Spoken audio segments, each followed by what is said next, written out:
severe thunderstorm warning for northeastern Gratiot County in central Michigan, southeastern Isabella County in central Michigan, until 5:15 p.m. Eastern Daylight Time.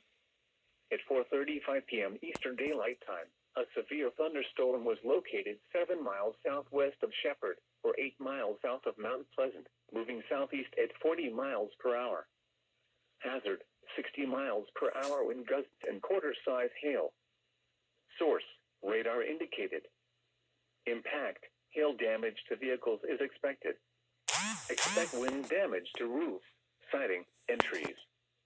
Locations impacted include Alma, Ithaca, St. Louis, Shepherd, Breckenridge, Wheeler, North Star, Ashley, Forest Hill. For your protection, move to an interior room on the lowest floor of a building. Prepare immediately for large hail and damaging winds. People outside should move immediately to shelter inside a strong building. Stay away from windows,